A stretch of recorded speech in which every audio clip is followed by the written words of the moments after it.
live on this Saturday, the 17th. We got 7 football games left of this 2025 season. I got a cat behind me. I heard it boosts views if you have cats in your videos, so that's why I put the cat tree behind us, so you'll see her pop in and out. But we are here. We got the divisional round. What everyone, as long as I've been watching football, they always say is the best weekend of football.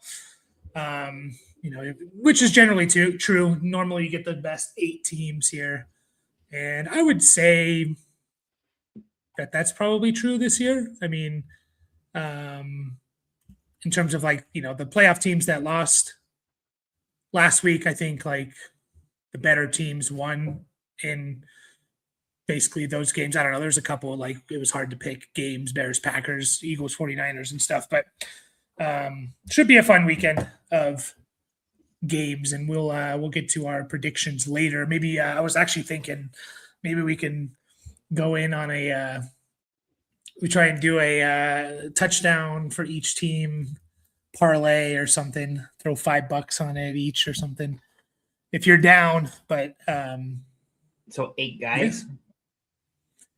To try and pick each team who we think is going to score a touchdown for each team.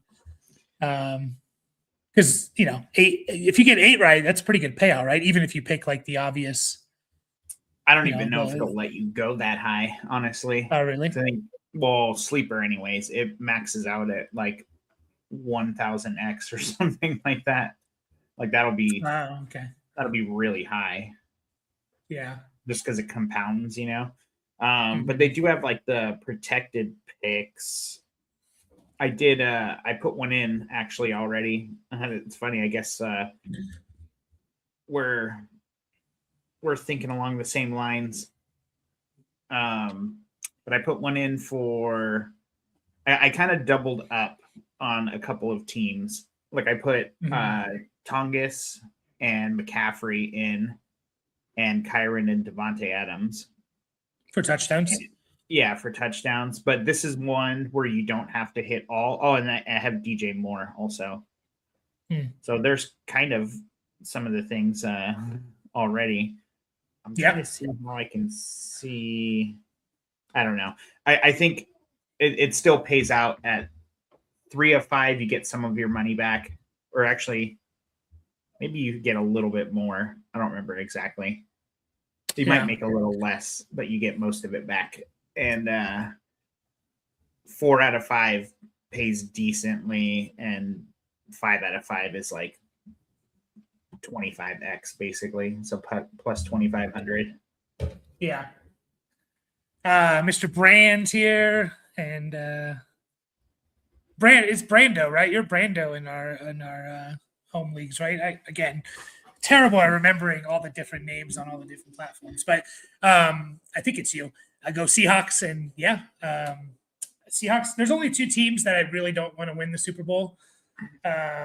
It's the Patriots and the Broncos. Those are the 2 teams. Anyone else can win. Those or win the Super Bowl. So. Why not the Patriots? Just because they won a lot already? Yeah, I don't want the freaking Patriots. They had 3 years. They were down bad. Patriots fans oh, woe is me. We didn't make the playoffs for 3 years or whatever. And then they win a freaking Super Bowl again after dominating for 20 years. No, thank you. So, I mean, all these teams, the only teams that haven't won a Super Bowl that are in the playoffs are the Bills and the Texans. I'm hoping for the Bills. I want to see the Bills win, but I don't really care if anyone outside of those 2 teams I mentioned. So appreciate you, Kevin. We had some good response to those Dynasty videos. Sharp anytime touchdown. Yeah, I was kind of thinking for each team who I would choose. I think we'll talk about that in a bit, but I don't mind that one for sure. Any listener league orphans, we will in 2 of ours. So I'm actually going to announce that. I'm going to announce that here. Here soon. I don't know for sure if we have more. So we have our pay. You have to pay for 2027 by the new league year, which will be March 11th or whatever. And if people don't pay by then we'll have some more orphan teams potentially. But I think we're going to be pretty good for the most part. Selfishly, don't want the Rams to win, so Stafford comes back. Yeah, true, very true. Stafford probably. I mean, I would assume he retires. I don't know. I think he has a lot of money to make too, with his Yeah, contract. we kind of talked about that a little bit. Like, does going out on a down note mean like, all right, give it one more year, or do you go out on top? You know, like you can see both scenarios play out. Mhm. So I don't know. Stafford's been retiring for what, 3-4 years since they won the last one. It was 21. So Yeah. yeah. You remember like I think we talked about this recently, but maybe it was someone else. It's like we were worried about Stafford because he had like the back issues. We were worried about Puka because of that too. Like we still took Puka in the first round for the most part, but like we were like, oh, Stafford has back issues, and then he entered. Yeah, I remember you. We did talk about this because you talked about how he entered that whatever thing chamber. machine. Yeah. Chamber like out in the parking lot or something.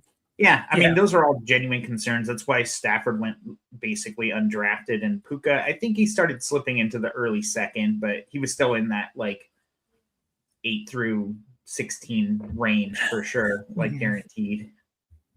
Yeah. So yeah, we're just here, for the next 40-ish minutes or so. If you have any dynasty questions, football questions, whatever, ask, life questions. As long as we keep it non-political, because this is our escape from all of that stuff. When we record this stuff and comments on the game, we're gonna put together a parlay of anytime touchdown scores. But I do have some players that I want to get your opinion on for Dynasty, and kind of like really unsure of where to rank these guys. So with the quarterbacks, there's a couple guys that it's Kyler Murray and Tua. So like two quarterbacks that like I going into the year, we were kind of looking at those guys as like QB2/3s, right? And now they're at the point where like we're not even sure if they're going to start next year, right? Like just complete like 180, I guess. How do we generally how should we view those two players? And again, like you can have your personal opinions about I think Tua sucks or Kyler sucks, that's fine. But like this kind of falls into the umbrella of like how do we view quarterbacks in this situation overall, no matter who it is, where it's like, do we view them as like they're probably going to start next year? Both of them are under contract.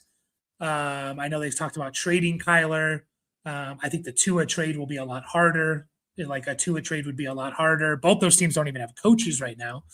So like, how are you viewing that situation? Are you kind of viewing those guys as starters? And, if they're your QB3, you feel good about it or you feel very uncomfortable about it? I think they'll definitely both start at some point next year. Maybe not on their respective teams that they're on right now, but I mean, we've seen these guys actually win NFL games, and actually be pretty good at it too, in spurts throughout their career, right? The Cardinals seem like they I don't know. They seem like they've been broken for a little while.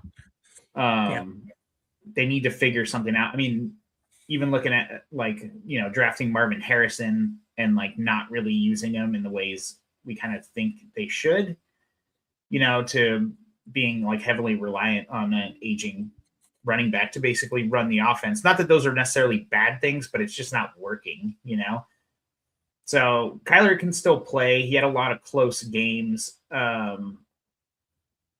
in the season. Well, sorry, I got to figure out where the Brissett line is. But I mean, I know he only started 6 games or 8 games, maybe. Kyler, something like that. Anyways, I'm just kind of looking early in the season, and yeah, I think he has a good chance to still start. Tua, similarly, the their offenses just look different each year for the last couple of years, right? Last 3 now. Mm-hmm. I don't think it's necessarily a Tua problem. I don't think he's like the guy to really take them to that next level. But, we've talked a lot about like these quarterbacks, the quarterback need in the NFL coming up for this year, and with a relatively light draft class. So, yeah, I think they both start. I'd say at least half a season somewhere. Maybe not to start the season, but I mean, how do you not get a vet like him, like either one of them, honestly, if you're rolling into the season with, an unproven McCarthy or, question mark at the Jets kind of a thing. Mm-hmm. Yeah, I give it, actually, it's more likely that they start the year than and then like finish the season. So it's just really, really tight. I mean, just looking at the QB pool of free agents, it's not terrible. Like, it's actually decent. I mean, you got Daniel Jones, Aaron Rodgers if he comes back, Russell Wilson, and I know it sounds funny, but like the QB crop in this, Dante Moore went back to school. What do we count, like 8 teams or so that could use a quarterback a few, a month ago or so, like 8 or 9 teams where it's like, yeah, can probably use a quarterback. I mean, let's just do it right now. I'll just pull up, all the NFL teams here. Cardinals, potentially. Jets. Ravens, no. Falcons, no. Bills, no. Panthers, no. Bengals, no. Bears, no. Browns, 2.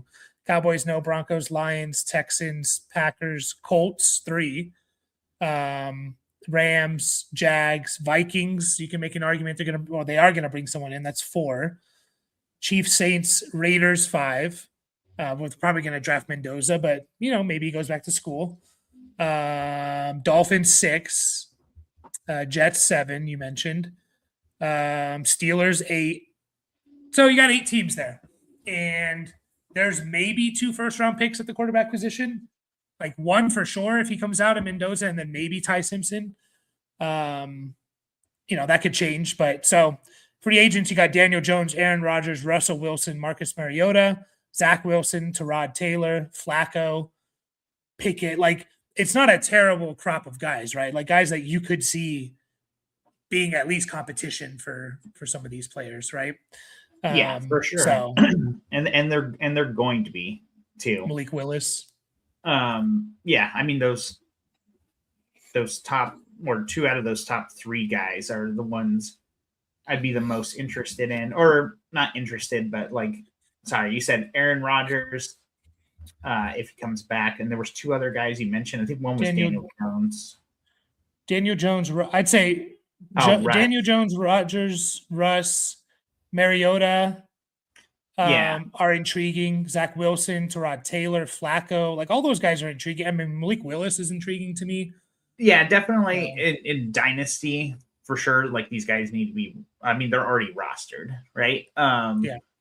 But I don't know how well, I don't have a whole lot of faith in anyone outside of basically Russ, Aaron Rodgers if he comes back, and then holding out hope for Daniel Jones, like coming off the injury. But I mean, like Tyrod Taylor and Marcus Mariota and stuff, like they're a fine like little backup quarterback, like maybe even like a small bridge for like a rookie, like a short bridge. But overall, I'm kind of just like, I mean, those guys aren't the answers, right? Yeah, maybe. I mean, it wouldn't shock me depending on the team they get to, of like who they, like Mariota when he started this year was not that bad, for fantasy and stuff like that, because he can run the ball, right? Is a big thing. Like here's his rushing yards and starts: 40 and a touchdown, 20, 28, 22, 49, 55, 43. And Tyrod Taylor as well. Like, I think these guys could actually be, if they're on the right team. That's the big thing. So they really have to be on a team that's kind of built up around them. Tyrod Taylor as well. 44, 19, 11, 48, 21, rushing yards. So no, definitely for fantasy, like they can be spot starts and stuff. But I mean, we seen it with Justin Fields this year, and I was going to say last year, but that's not even true because they were winning. But if these guys can't win games, they will lose their jobs, I guess is like the point that I'm driving at, because like they're not like the answer. But I mean, that happens to vets that we think are like good also, or at least, passable, decent. Like they benched. Yeah, go ahead. I was just going to say that, they benched Tua like for a few games, like to just see what they had in Quinn Ewers, like, I mean, they benched Fields for Tyrod Taylor. And then, God, why can't I never remember his name? Not Brosmer, the guy for the Cook, Brady Cook. Yeah, Brady Cook. These guys lose their jobs because they can't win games, even though they're still producing for fantasy, but just their opportunity goes away. I mean, we saw Bryce Young get benched in his second year, right? Like for part of the season with for Andy Dalton, just so they had a chance to win a game. I mean, I remember us saying specifically on this channel, we love Justin Fields because we're like, he's not going to get benched for Tyrod Taylor. We said that. Yeah, exactly. And he did. So, yeah, they're hard to. I think they're decent values though. Like buying low on these guys for sure. If you can, I just think it's going to be hard. You can go ahead and finish. Sorry. Yeah, I mean, it's funny that like Mac Jones is ranked over Tua. Is that right? I don't know. Shedeur Sanders over Tua. I don't know if that's right. I don't think it is. So, sorry, were we going to say something else on that, or should we answer how we feel about? I was going to say just like where they are ranked. I think they're pretty obvious buys. They could be another Justin Fields.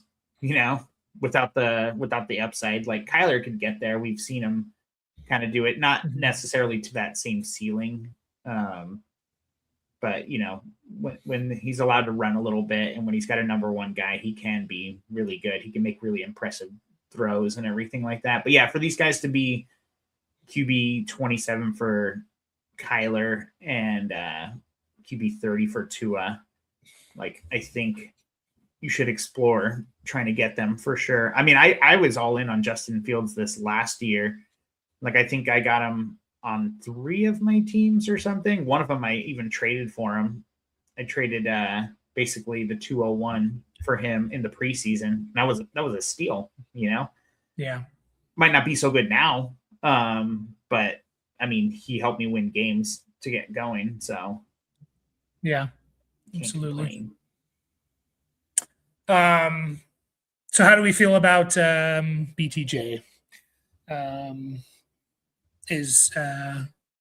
We're being asked here, and my feelings of BTJ are I need to go and look at I'm trying to think of, and I can't really think of anyone of just guys who were that good their rookie year to just completely fall off like this.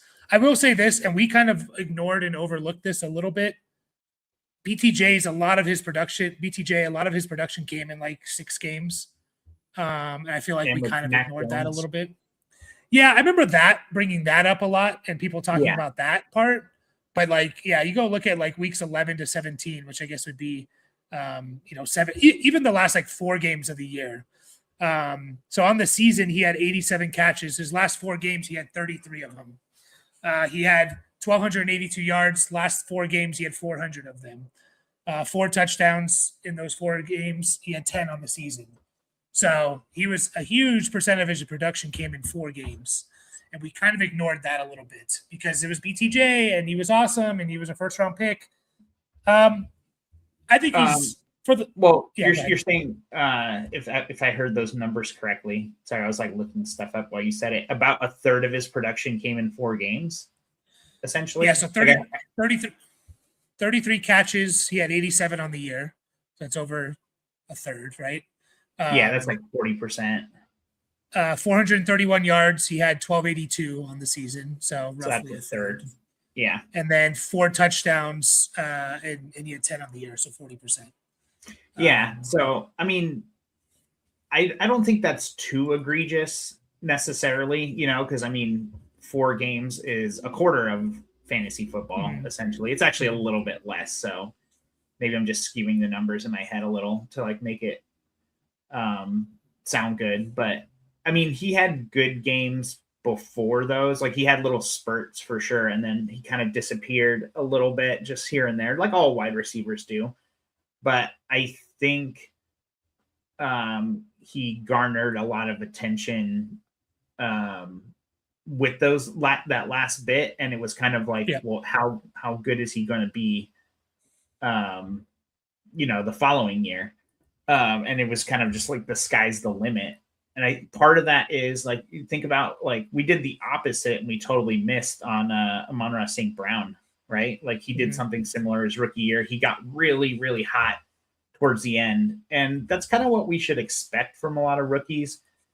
I mean, you even see like the 2 and 3 year breakouts, right? So obviously really hard to predict, but I felt like he kind of just reminded me of St. Brown in the way, like we did our Dynasty startup, I think, after the year after. So 22, does that sound right? This was our 4th year. Yeah. 22. So our inaugural Dynasty startup was the year after it was Amon-Ra St. Brown's 2nd year. And I remember Dad getting him like really at like a pretty good value, obviously like a great value, given like what he's done. I'm actually like pulling him up right here because I can actually see where he drafted him. Because I feel like we were all unsure, Yeah, Dad drafted him in the middle of the 8th round back in 2022. Which is crazy to think about, right? Like, so I think there was a little bit of, at least for me, he kind of garnered a little bit of FOMO, as far as like, well, he could be the next big shit, Yeah, I think the biggest difference there, though, is like he was a 3rd round pick, right? Versus BTJ being a top 20 pick. Yeah, so and the Lions were finally getting good too. Yeah, Amon-Ra was a 4th round pick, so that's always going to limit. How we view these guys and stuff. And if I remember correctly, like Amon-Ra was, he was really good. Let's see what he was those last few weeks there. And like you said, at least BTJ, it's not like he did nothing. He was very productive. He was doing something all year. It just he went off, those last 4 games. So Amon-Ra, like just looking at it here, it was a monster. 2021 splits. Yeah, I mean, it was BTJ-esque, but not even to the level of what BTJ was, I would say. Right. Very similar, I should say. So I guess how I view him, to answer your question here, Bubba, who's also in one of our listener leagues, I think Apollo, so you're not in that. I think I am fine with trying to get BTJ at his price. He's, roughly wide receiver 19. Like I think I would still take BTJ over guys like McConkey, Adunze, Marv potentially, and have him closer to like, behind these guys, but closer to guys like Garrett Wilson, Olave. I mean, honestly, like we should kind of look at like, no, that's not true. I shouldn't say that. But I still think there's a lot of upside there. I know they're talking about like, oh, what if they trade him? I'd be very surprised if the Jags trade like a young wide receiver who's proven he can be really good and he's on a rookie contract, like, and you can have him for the next 3 years. Like that would surprise me a lot. So yeah, there's a lot of mouths to feed in Jacksonville. Yeah, I mean, you'd have to get like a 1st round pick for him or something. So I don't know. I still view him as I kind of view him as a buy right now, knowing that it is a risk because of what we saw. I mean, him and it sucks. It's hard to see when you see guys like Parker Washington, having a better year than BTJ and stuff like, and Jacoby Myers is there and Brenton Strange is there and stuff like that. But like, I still believe that BTJ is the best receiver on that team and that he's going to kind of prove that. I just don't know. Maybe he's not quite like top 5 like we thought he was going to be, but I think he's still very good chance of being top 15-ish, if not higher. And you can probably get him for under that right now. So I I know you like to ask this question. What's the highest rookie pick you would trade for BTJ straight up?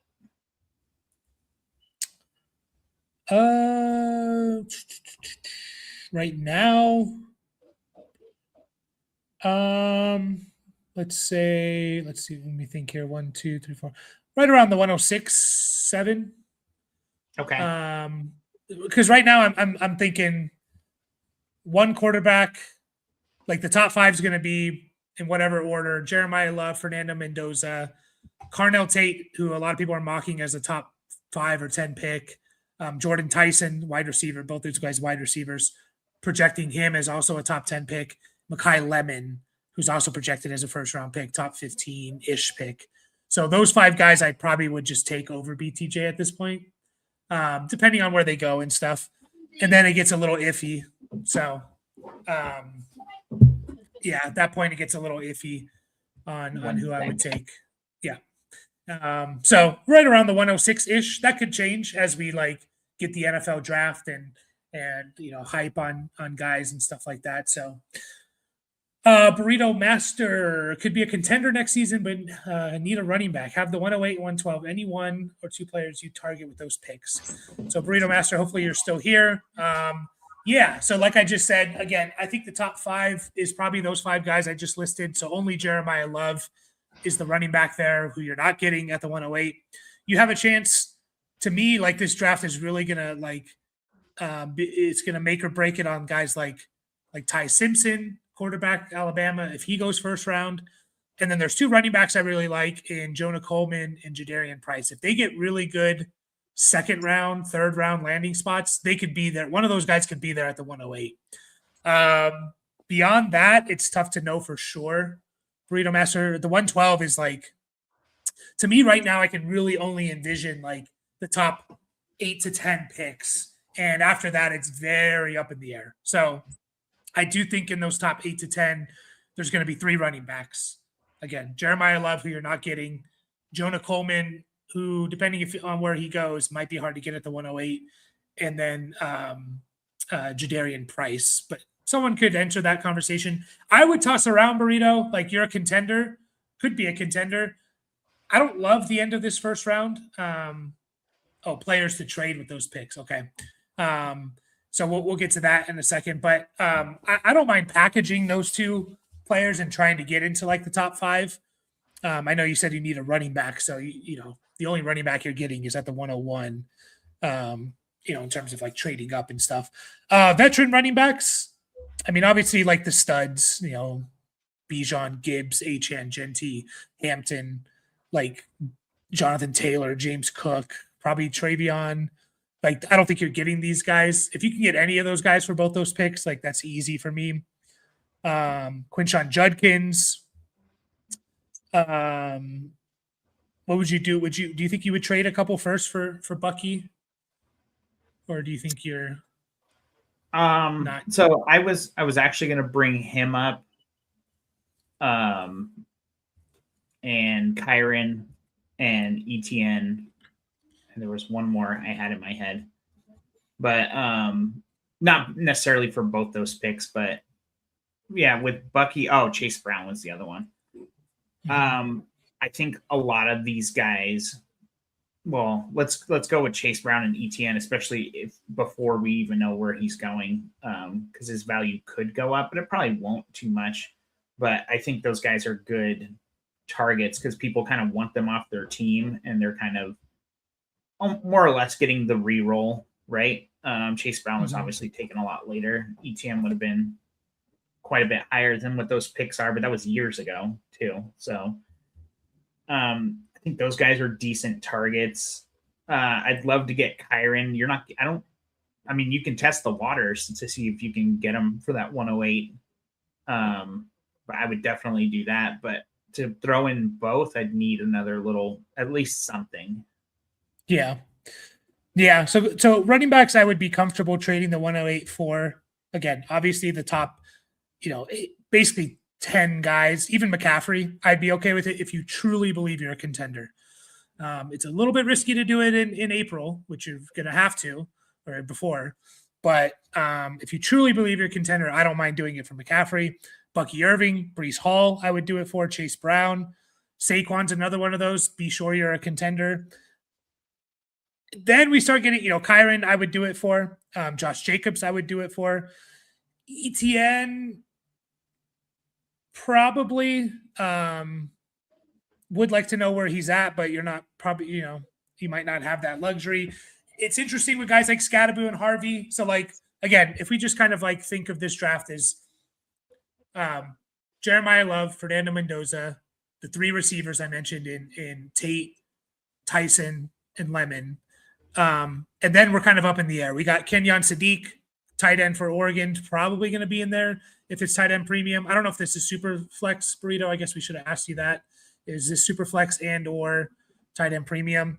Ty Simpson could be in there. But also, both those running backs could technically still be gone by the 108, especially if it's not super flex that I mentioned. So, Scadaboo, Harvey, I probably don't mind it, the 108 for those guys. Okay. Sorry. I was going to ask you to clarify this. When you started getting into the Saquon, Chase Brown, ETN, were you still saying both the picks? Because the guys earlier, you were saying both, right? Bucky, both? No, I probably would be hesitant on doing both. I might do it, but I would probably want another something in return. Right. And that's a dart throw or another pick.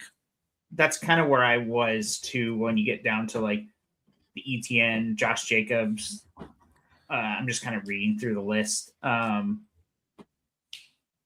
Yeah, I mean, you might even want another depth running back, maybe even a higher end depth with a less clear. I don't know. I'm thinking what about would you trade for Brees Hall right now for both of those picks? I would consider it. Again, I'd probably want something else in return, but man, the 112. It could be good. I was just looking at a mock draft before this, and if the mock draft went the way that the NFL draft went the way that mock draft was going to go, then probably not, because that mock draft was really nice. I think I would still want a little bit more in return. I think once you get past Judkins on the Keep Trade Cut rankings, and even Judkins, I'm slightly hesitant about, just because of his injury and missing time and stuff. For sure, the top 8 guys, which is Bijan Gibbs, HN, Genty, Hampton, Henderson, JT, Cook. I would trade both those picks easily for those players. Judkins, I probably would. McCaffrey, unless I was knew I was going to be a contender, I would probably avoid it. So after those guys, I'd probably I need a little bit more, I think. Now the 108, I think I go as far down as ETN for the 108 and being okay with it. I am a little bit hesitant on that, but I would be okay with that. After that, I'm not doing the 108 for guys like Javonte, Kenneth Walker, stuff like that. I definitely do the 112 for those guys, but so yeah, I mean the 112 I would do, Javonte, Kenneth Walker. I wouldn't do Monungai. I wouldn't do Charbonnet. Not right now, at least. Henry, I would. Yeah, there's only a couple guys there I'd probably do just the 112 straight up for. I would really try to package those and get a stud though, one of those studs. What do you think Ramondre's value is if he keeps doing what he's been doing these last few weeks? I mean, not a first round pick. And the only reason I say that is because people are always going to have Travion Henderson's always going to make people not like Ramondre. People are always going to like Travion. You could always, it's always, we want to see Travion be the guy, but Ramondre Stevenson is going to, if he's healthy, probably do what he did last year, which was RB22 in points per game, if I remember correctly, in PPR. So I view him as like a low end RB2 with not a lot of upside with Travion there. But I got to factor in how do people view him as well. So I think like I'm fine with like a second. I wouldn't do a first. Yeah, I think that's kind The of 201. No, I'm just kidding. Yeah, I didn't mean to go after him necessarily with one of those picks specifically, but yeah, he's one of those guys who's like, he's RB 37 right now. I'm trying to remember what did he do last week? Like, I know the week before he was really good. I felt like last week he was still a big part of the offense. Sorry, it disappeared. It was okay. I don't think Patriots didn't play well offensively last week. My internet's being super slow right now, so yeah. Why is mine so bad too? You're infecting me. I'm not plugged in. I didn't even realize it. 10 for 53, 10 carries, 53 yards, 3 for 75, 3 catches for 75 yards. So, yeah, again, like you're not trading one of those picks for him, but he might be a good guy to kind of like target that's pretty low ranked as far as like not necessarily just the throw in piece, because I think he's worth more than that. But, if you can get like a Kyron and a Ramondre for both of those, sure. Or Devin even Neal's in that group. Yeah. Yeah, there's a lot of guys down there. And obviously handcuffs, but yeah. I'm gonna repost Marv sent. I kind of realized this. I was like, why did he skip Marv's first question? It was sent before you were actually on the stream. But yeah. Okay. We'll get to that in a second. Thoughts on Michael Mayer? Still under contract with the Raiders, so I don't know. I don't know what the incentive is for them to get rid of him. He's cheap. He's a good tight end. He can block. He can catch. I don't mind like what you're doing here, trying to get guys like that, trying to get these guys in as throw-ins or buying low on them and stuff. The problem with these guys, I do think you have to get them in like part of a trade, a bigger trade. I don't think people are just like giving up on these guys for like a 4th-round pick or something.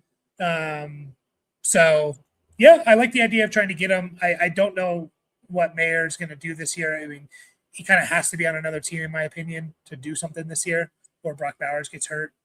But maybe you're holding out hope he gets traded, or you wait for 27 or something. So I think he's a good player. I mean, go back to that draft class.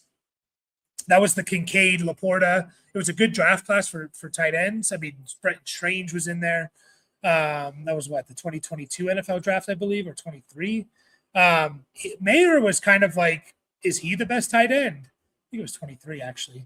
Was like a lot of people were talking about him as the best tight end. It was him and Kincaid were kind of like looked at, and obviously Laporta went early, and he probably is the best tight end in that class. But Luke Musgrave, Tucker Kraft was in that class. Maybe it's Kraft actually. I don't know. Anyways, I think he has a lot of talent. We've obviously seen it when he what didn't he have a couple good games here at the end of the year? Mayer, yeah, 9 for 89, 3 for 47. We see it, so. But I don't know. Would you trade a third for these guys, or are you just not even touching them for a third? I don't mind it. Thirds are. It depends on how people are valuing them. Yeah, but I agree with you. I think you got to get them thrown in trades. Because, I mean, at that point, I'd rather just have the player than that pick, and then I'm not paying a second for these guys. And so it's it can be almost a non-starter, but I don't know. Sometimes you get these guys that you don't know how to value them. J.K. Dobbins was that for me a couple of years ago, in the draft. This was before he went to, was it the Chargers? Yeah. Mm-hmm. He was on the Chargers 2 years ago, right? Denver this last year. 24. 24. Yeah, and then it was before that happened, and someone was just like basically like get him off my team, like for like the mid third round. It was like a mid third. And I was just like, I don't know. I don't even remember who I drafted. Like, and I'm sure they're not even on my team anymore. But people get desperate sometimes, and they're just like, nah. I mean, Michael Merritt hasn't had that same kind of career where it's been actually maybe more injuries than I thought. A lot of games that he missed, actually, 3 or more every year. So I don't know. I was going to say injury riddled with J.K. Dobbins, obviously, like repeated leg injuries on the running back was what kind of scared us away from him. But sometimes people get desperate. That's in the draft. What's that? That's Brooks. Yeah, like, him also. Haven't seen anything from him. A lot of for me, he was my favorite running back in that draft class. Which going back to that draft class wasn't the greatest. Was that the 24 class? Wasn't the greatest class. We got Bucky out of it. Let's see, who'd we get? The top 2 were Benson and Brooks, and they were kind of busts. We got Corum, Lloyd, Jalen Wright, Marshawn Lloyd, Jalen Wright, Bucky Irving, Will Shipley, Ray Davis, Garendo, Tyrone Tracy. Like the best running back, obviously, is Bucky, and then either Corum or Tracy or something. So a lot of people liked him. He was the first running back taken. I just don't know what his knee looks like is the issue. So I don't mind trading a third for Brooks. I would do a third for Brooks over a third for Mayer, just because like there's a chance. They talked about he's going to be ready for the OTAs and stuff, and So I don't mind a third for Brooks, but try to get him as a throw in to trades lately. I agree with that for sure. Tua Eakers Vikings. Yeah, I mean those systems, 49ers, Vikings, those type of systems like don't require the best arm talent. They just require like pre and post snap, recognition, reading the defense. So like they don't require big arm strength and stuff like that. Listener League hype. Yeah, we're going to get a couple more. Probably after the Super Bowl, I'm going to try and start putting that together. So sounds like we got a decent amount of intrigue there. So we're going to have to do that. I guess the question is what teams need quarterbacks and cannot draft them. Yeah, and that could be like basically majority of the teams. I mean, we counted 8, and Raiders are going to get one most likely. But that might be it. It depends on what Ty Simpson is. I do want to talk about Michael Wilson. We'll get into that in just a second. Could gamble with someone like Charbonnet at the 112. Yeah, I agree. And you kind of have to do that now. Like I think that's roughly what you have to pay for him now, because you're going to have to pay more if Kenneth Walker's gone. And I think Charbonnet owners would be comfortable giving him up for the 112 right now. So I agree there, Ricky. I mean, you could do that for sure. I'd feel a little bit scared to do it, but you could. How long do you intend for a Dynasty League to be? Getting back to like that running back thing real quick. Do you think you should be targeting? I'm still thinking about this, obviously. Guys like Rico Dowdle, Tyler Algier, not with one of those picks specifically, but like, these guys could be a good throw in because we don't know what their situations are. We had Javonte Williams way higher on the list, right? Than guys like that. Yeah. I don't know. Sorry, I need Rashad White. I mean, Pollard to me is in that group.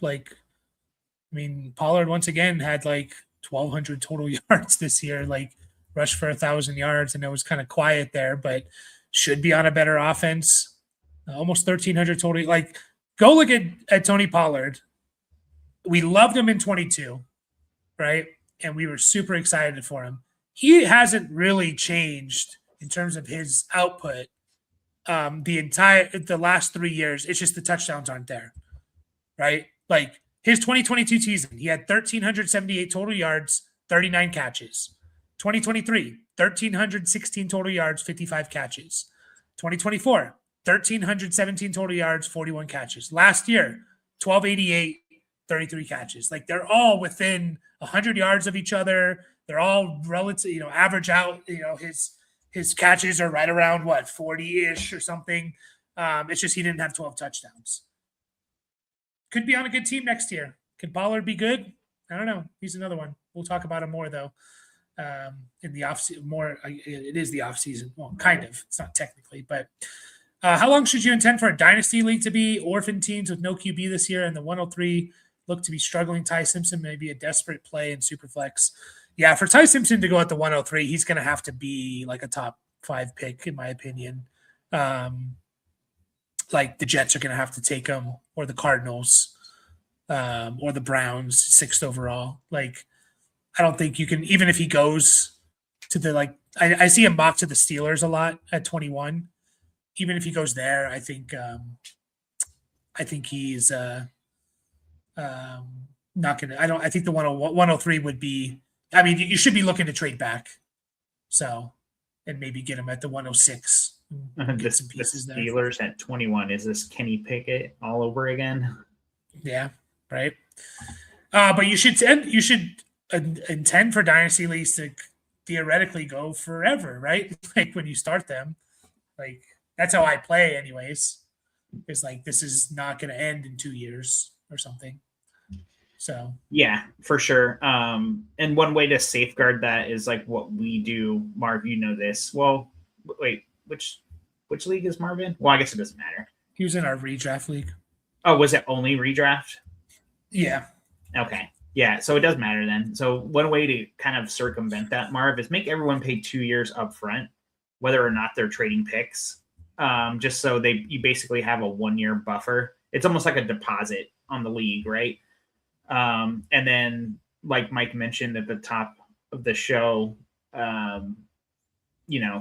make people, like, we're going to be paying for our 27 year, even if we haven't traded anything yet. There's some people who already have, because they have traded stuff from 27.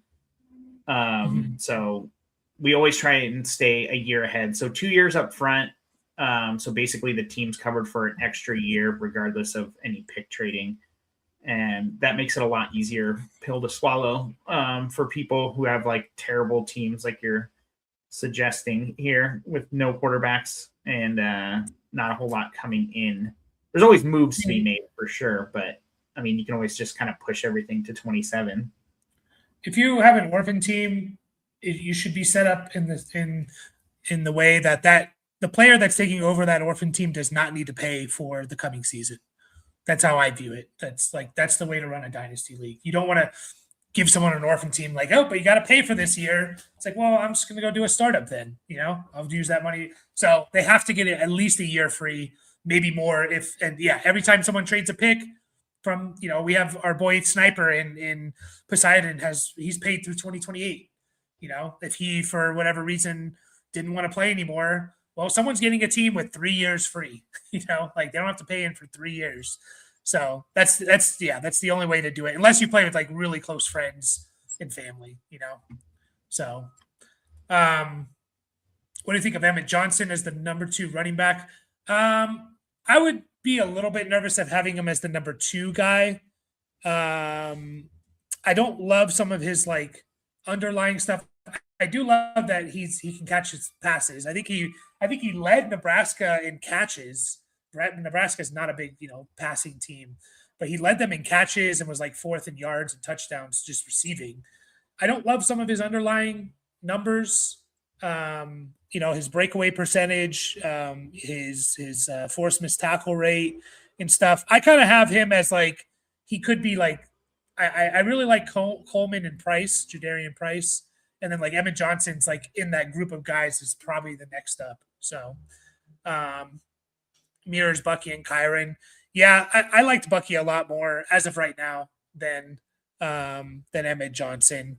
Kyron, I can't say I was like super high on him when I was watching him. I don't know if I was like full on scouting him, but like watching him, and I can't say I was that high on him. But Bucky, I was like, I remember Dad saying like Bucky was his number 1 in that draft class. Like that's how strong he felt, and that's what it's turned out to be, and we were both very high on him. So yeah, we're going to be breaking down these guys where, making videos about them in specific. So be on the lookout for those. Pollard's an easy get.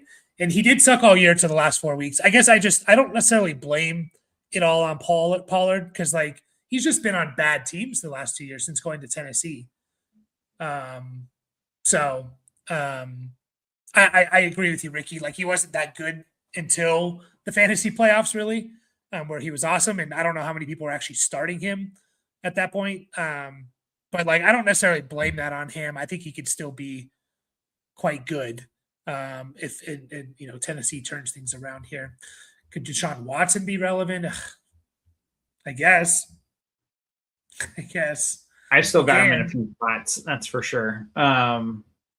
Especially I dropped him on one able to team. stash him on IR. Yeah, like you might have to drop him to make room. He could though, obviously. Like he's still gonna be getting paid. I mean, the optics are just terrible. Like there's just a sliver of hope. Like so borderline unrosterable, but end of your bench. Yeah. I think if you've held him at this point, you better be holding him because like what are the Browns gonna do? Yeah, no They're kidding. gonna go with Shedeur Sanders, Dylan Gabriel. They're probably not gonna get a quarterback at 6. So he could be relevant. Drafting in a 14-team best ball superflex startup. You want depth, JP, as much as possible. If you can trade your startup picks before the draft, try to trade back. Like try to trade if you're at, let's just say you're at the 106.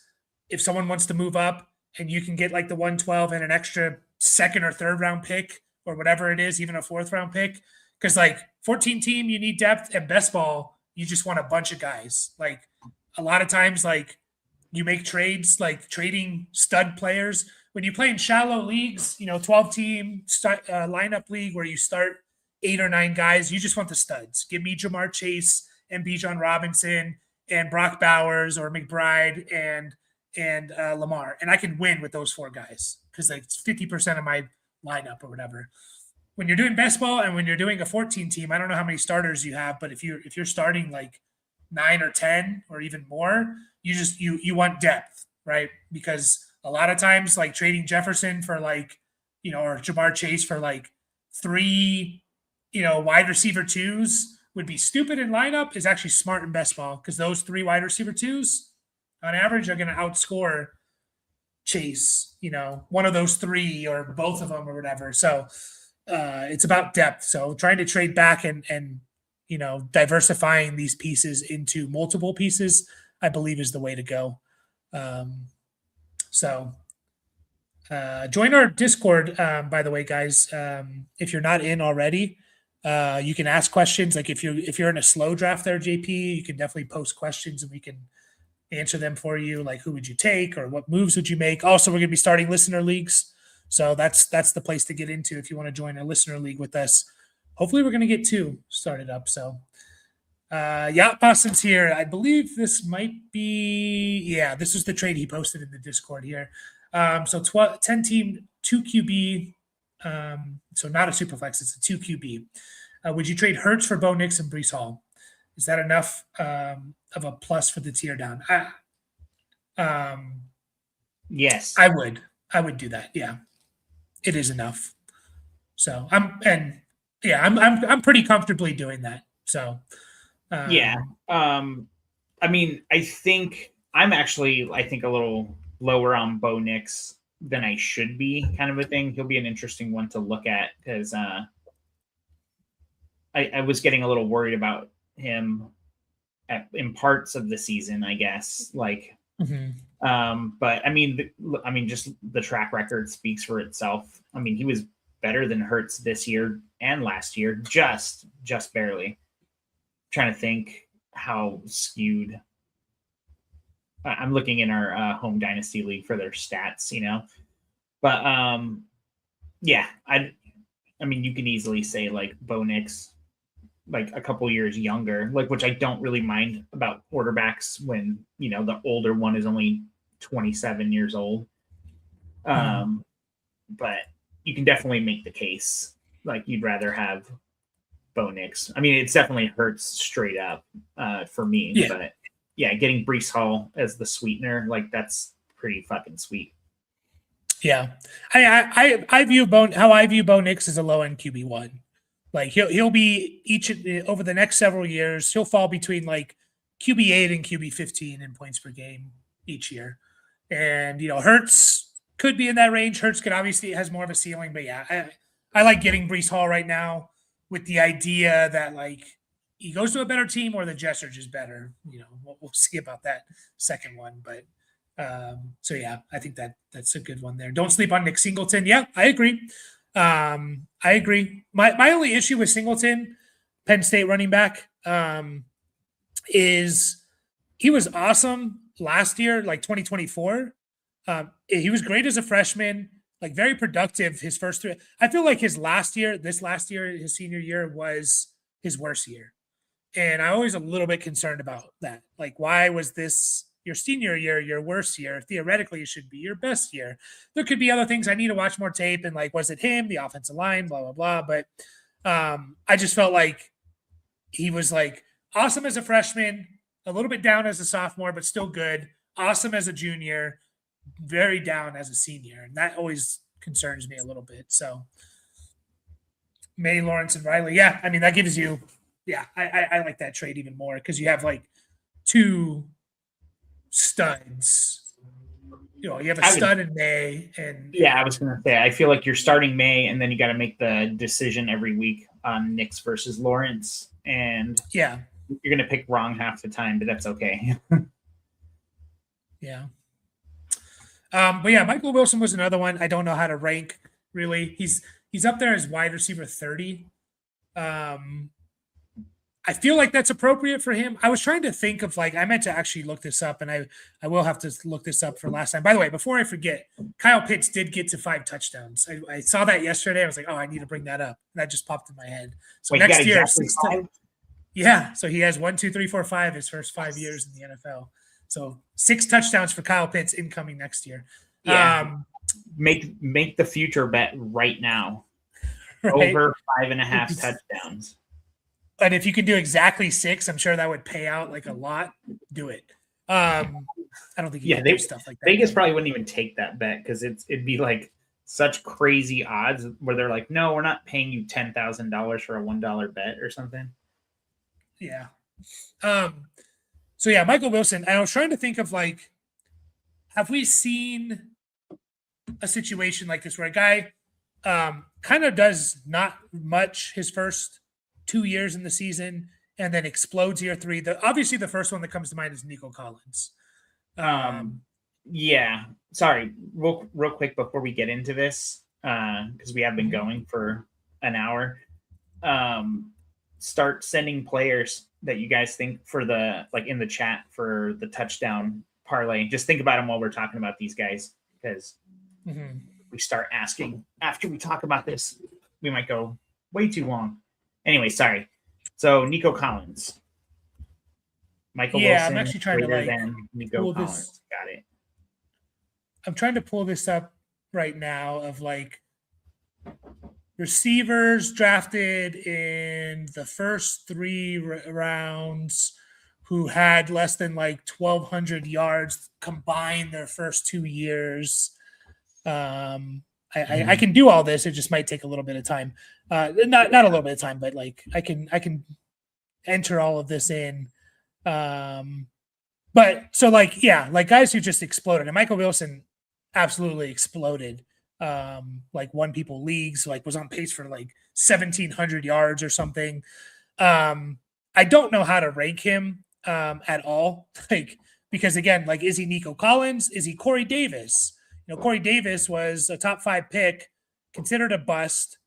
His 2020 season, he went on a run, the end of the 2020 season, about the second half of the 2020 season where he was awesome. And then he was out of the league 3 years later, right?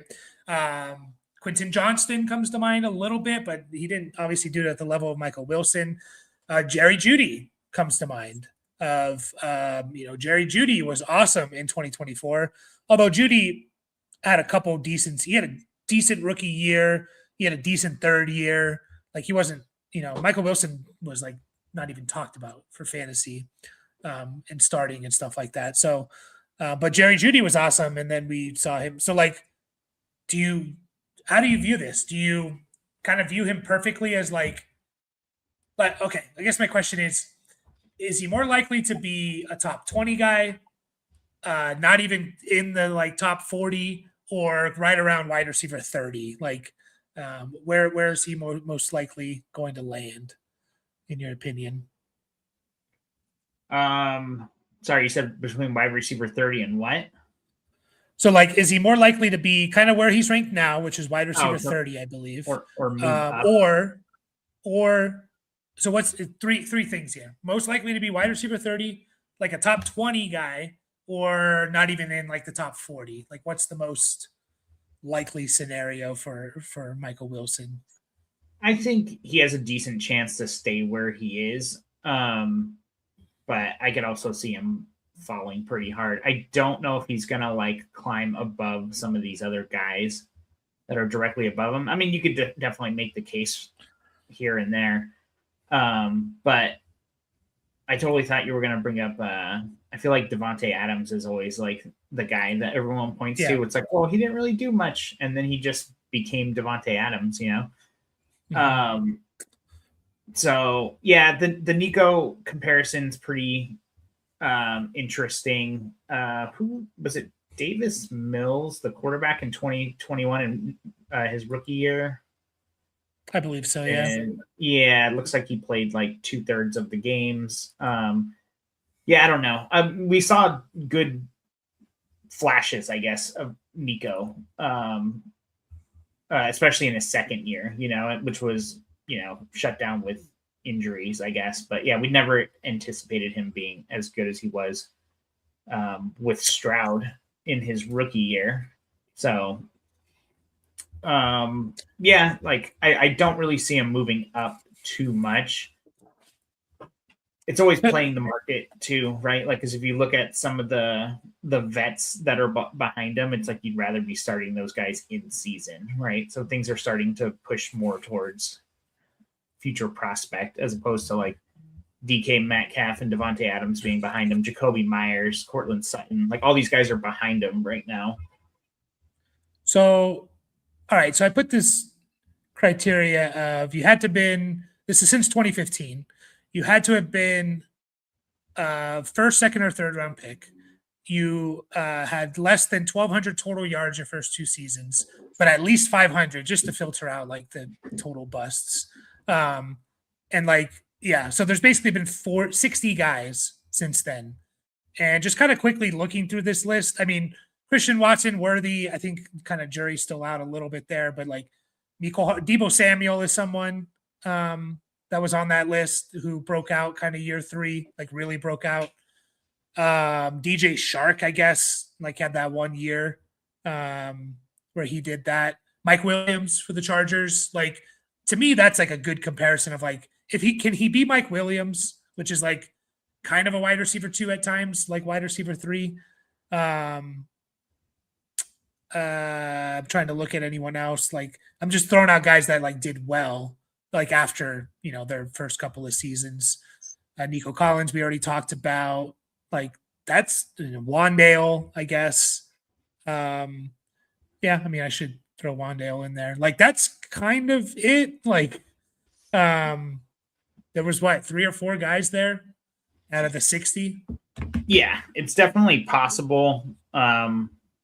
But obviously, like you just said, even if it's 5 guys, you know, or 6, which it's not necessarily, you know, that's you're talking about a 1 in 10 chance at 6, you know, and so it's less than that. Like, obviously, it doesn't work that way because these are people and not just like, oh, like, but I mean, that's what the data is showing, you know, like I've got Michael Wilson on a couple of teams just because deep benches or I was like, well, I don't like the guys that I could get him off or get for him off the waiver wire. So I drafted a decent amount of him in our home dynasty league. I actually dropped him this year before he did anything because just didn't have the bench space. That's a little bit more shallow. But yeah, like I have one team where I have Marv, Trey McBride, and Michael Wilson, and now I'm like, well, I definitely need to trade one of these guys. Well, one of the receivers, anyways.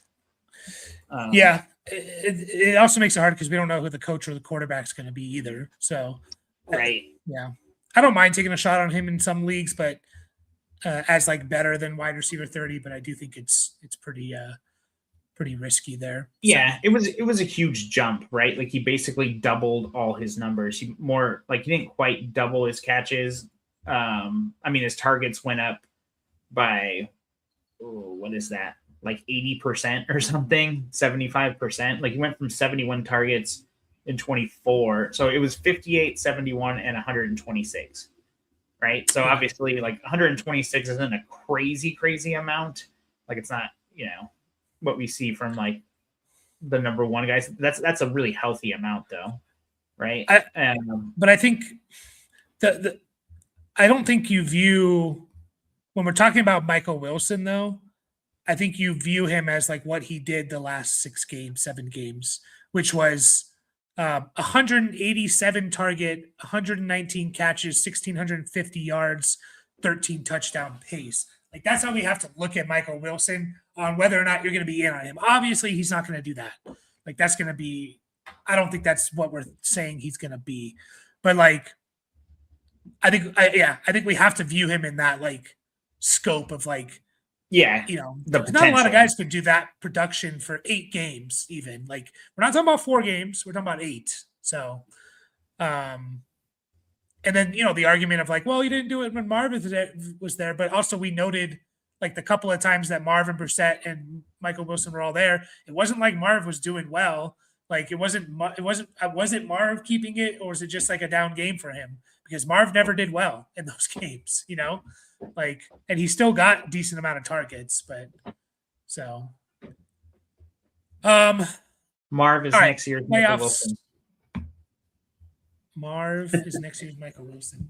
Isn't that what someone said in one of the leagues? Or I don't know. But playoff games. So first of all, who would you touchdown score? I mean, we don't have to necessarily do it all, but like I have a couple players in mind.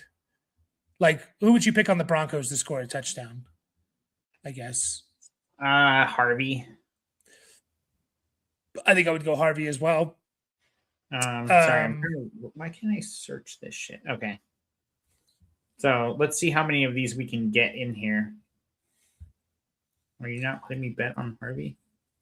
Oh, here he is. Let's see. Harvey's touchdown. What the fuck? They don't even have it on here. Oh, yeah, it is. So I'm just going to read you the multipliers because Sleeper's a little tricky, right? It's actually like more just if you have a pre looking at bets this way, like mindset of like earlier when I was like, oh, it's plus 2,500. Well, it's really not. It's like 2,400, I guess. Because they do include your payoff because it's a multiplier. So, for example, Harvey is basically favorited to get a touchdown. He's times 1.65. So that's not plus 165. Yeah, I'm fine with I don't even with the multipliers and stuff. If we are gonna do like an 8-1 parlay, I don't even really care too much what the. No, I know all the odds won't matter. I'm just reading it to you for. Oh, okay. I guess because I don't know when's the last time you made a bet on Sleeper or ever paid attention to that. No, yeah, it's been a while. So Harvey and then Lucy. No, yeah, I know. I was like, is that my daughter? And then I think Cook or Josh Allen himself, right? Like for the touchdown for the Bills. Okay. I mean, they got so many injuries at the receiver position; it's crazy. Yeah, I know. But I think I would probably I would go Cook and Harvey. They're going to be it's going to be kind of disappointing. Cook is more or less 50-50. Okay. Slightly favorited to have a touchdown. Okay. Yeah. Who do you pick in that game? Oh, man, it's tough. I do to see I want to see the Bills go all the way. I just don't know if they're going to be able to make it, man. Just given they kind of were slipping last week, and it was kind of all just like Josh Allen had to basically shoulder the whole thing, like how he does, like you said, like they have like a couple of injuries. I mean, they have a couple of healthy wide receivers. All right, this better not be my daughter. It feels like it doesn't matter though. Like for Josh Allen, like he could just take over a game. I don't know. I'm going Bills. I want it to happen, and I'm gonna go Bills. I think experience is gonna matter. Having being there and stuff. I obviously could see either way. So yeah. But yeah, Harvey and Cook for the touchdowns. All right, Seahawks 49ers. Who are we going for touchdowns for the Seahawks? Yeah. Someone said Charbonnet earlier. I was liking that one because I'm sure the odds that'll be a nice multiplier. Also, I don't want to. Sorry, it's trying to make me submit it. Let's see, Sharbs. And I already said my Stanford, my 49er guy that I was picking. It's Jake Tungus. Oh, over McCaffrey. Yeah. I don't know. I think McCaffrey is kind of like the easier one, and I want to spice it up a little bit. Who you got in the game? I mean, man, I just read that Sam Darnold hasn't thrown a ball since he hurt his oblique. I'm going to go for Seahawks, though. I'm going to go Seahawks. I think they're just a little bit more of a complete team. That defense is nasty. As long as Sam Darnold's not, like, really hurt, don't think he needs to do much. And, like, 49ers, like, they've been playing tough physical games as of late. Travel. They lost to Seattle, had to travel to Philadelphia, played a tough game there, traveling back to the West Coast. Like, I'm going to go Seahawks. Yeah. I think it's going to be the Seahawks too, but I think it's a hard game to call. Yeah. So are you doing Tungus and are you actually doing this, or are we just talking? I'm down to do it if it allows us. Okay, cool. Patriots, Texans. Patriots, man, who's going to catch a touchdown or score a touchdown for the Patriots? Ramondre. Yeah, that's fair. I mean, Ramondre, yeah. Yeah, that's fine with me. Texans, I mean, Nico Collins is out. Are we going – oh, man, I don't know who's going to score. Jaden Higgins? I kind of sneaky like Jaden Higgins. He caught like 7 in the season. I was thinking Schultz. I don't mind Schultz, but didn't he like not really catch touchdowns? Jaden Higgins had 6 this year. Should be one of the main targets. Schultz had 3. I don't mind either one of those. I'll let you make the call there. Okay, hold on. I think Higgins will be. I mean, I'm just marks. Yeah, is there? Yeah, he was actually played really well last week. Yeah, I know. He's like one of the few players there. All right. Ooh, Higgins. All right, yeah, we'll go with Higgins. I think I put him in another prop already for catches, so I'm gonna go back Schultz. Who do you got in the game? Patriots. I don't think the Texans offense is gonna be able to keep up necessarily. But that's not even how they won the game last week, right? Like, I mean, it was 2 defensive touchdowns that were just kind of like they scored 30 points.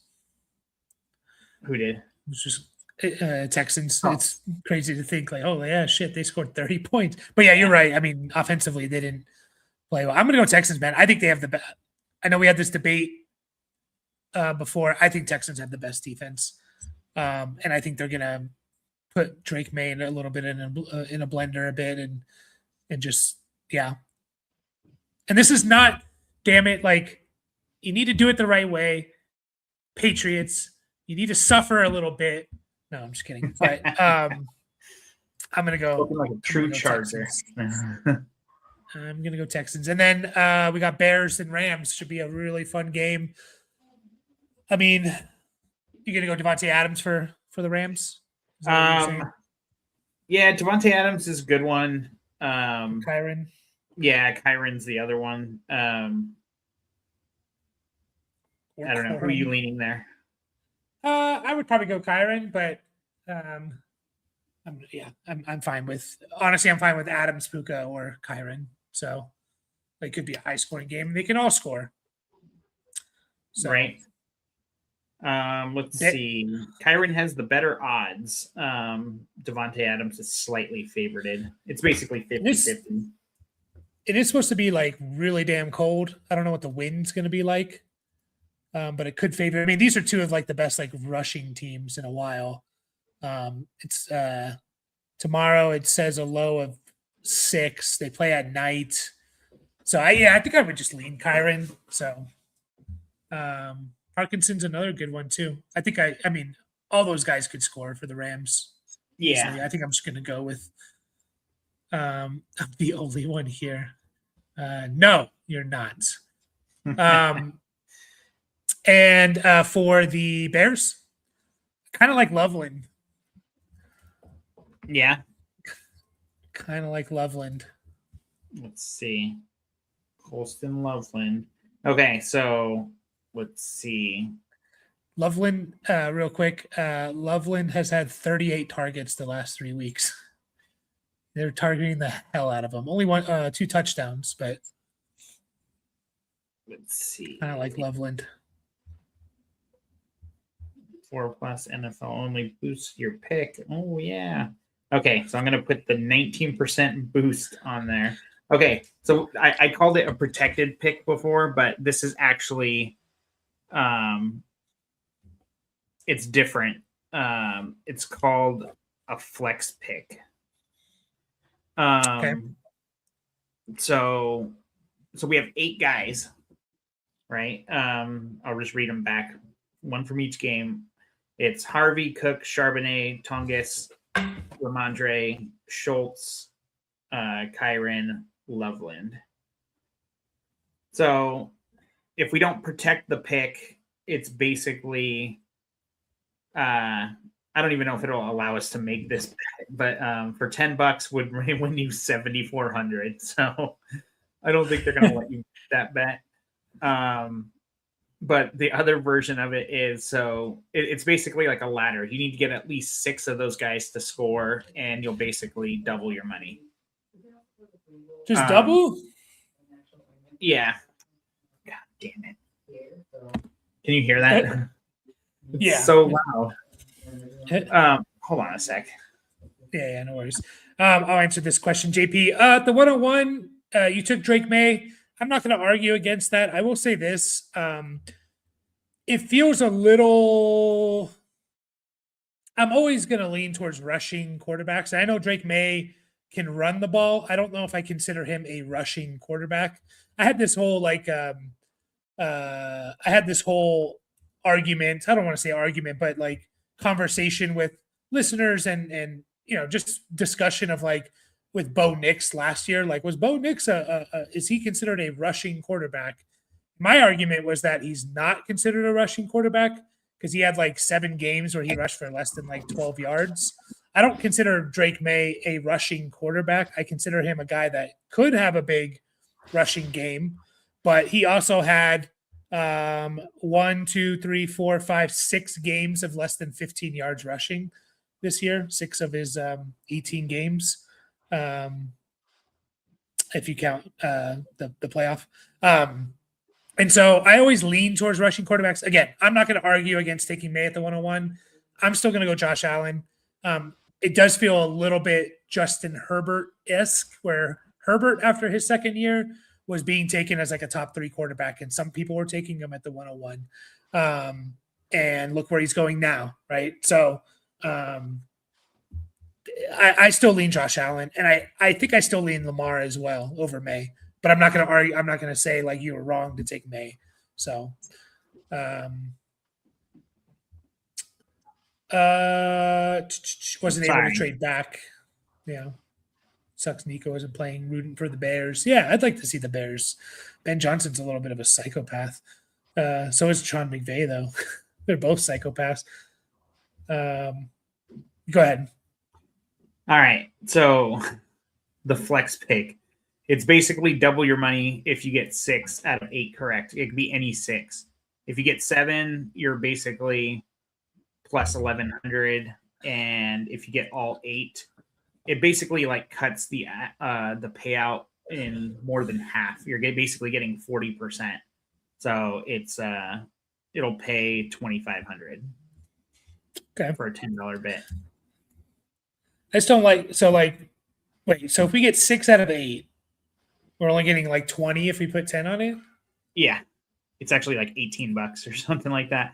It's literally that part bothers me a bit. I mean, I know you're getting like 8 chances to get 6, so that's factored in. And that's what it is, right? Like if you did a 6x parlay or a 6-player parlay, like it would pay closer to that 250. Yeah. But you're only getting, you have to nail everything.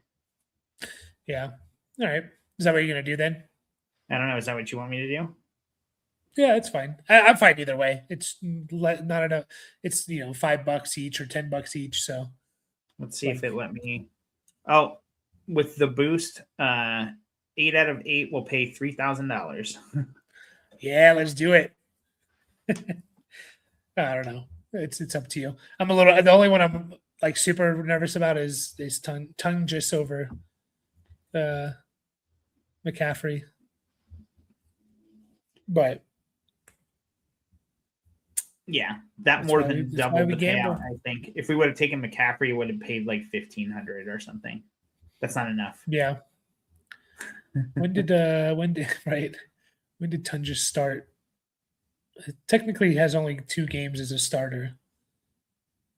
But I feel like he's played more as a starter than that. But yeah, for sure, because Kittle missed 5 games, and I guess he wasn't the starter necessarily, but he was that was early in the season, and he was good.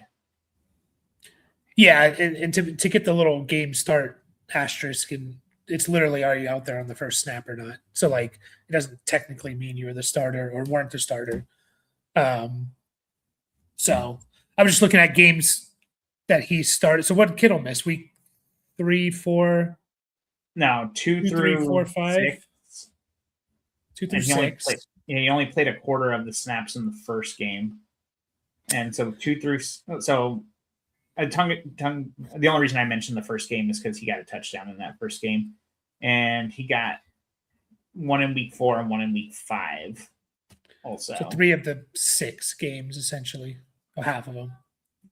Yeah, and then what was it? Week 17 that Kittle did miss. Yeah, no, it was 18, but also, oh no, it was 17. Sorry, yeah, Antonio's got a touchdown there. And did he get one last week too?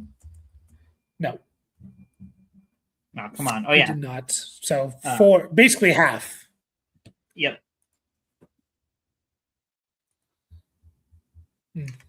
So we'll see.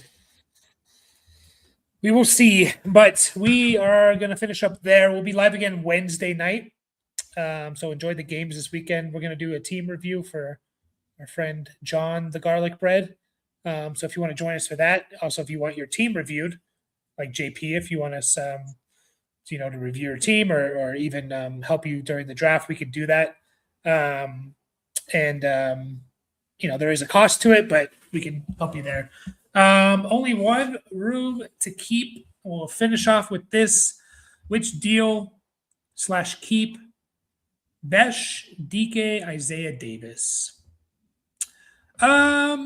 I'm going to keep Besh for sure. Draft capital. I liked him as a prospect. He has an opportunity there kind of to be like the number 1 receiver if they don't add anyone. I'm sure they will, but he's at least right now has that opportunity. DK in a shallower league is probably going to be the one I cut. And, roll. I like Isaiah Davis. And if they move on from Brees, like maybe there's something there. Running backs have an easier path in shallower leagues, especially to be relevant. If it's a deeper league, then I'm fine cutting Davis. So where are you going? Yeah, I think that's all apt. Kind of in the order that you said. Or sorry, that Jaws. It's a no. Jaws, yeah. Actually, kind of the order that he laid it out is the order I'd keep them in. Yeah, I like DK a lot as just a player, but I don't know for fantasy in a shallower league if he's really going to be. I think he's going to be a better like football player than an actual fantasy player. Okay, so the startup's looking like this. May McBride. Is this tight end premium, JP? Jamar Chase, Josh Allen at the 104, Bijan Gibbs. I mean, we did a startup mock, and like quarterbacks are no longer what people are taking with the first 5 or 6 picks. So the landscape has changed, and I don't blame people because quarterbacks have kind of been disappointing for the most part. It's a 1 point tight end premium. Okay, so I assume that's PPR 1 point. Yeah, I mean, I think we looked it up in our home league, and I think it was in Zeus. No, it might have been Poseidon. But we get 1.25 tight end premium, and we looked up the WAR wins above replacement, and Brett Bowers was the most valuable player in that league in 2024. So, yeah, crazy. Yes, enjoy the games. They start in about 2 hours. Appreciate everyone. And we'll see you guys. Keep watching the videos we put out. And we'll see you guys on Wednesday night. See you.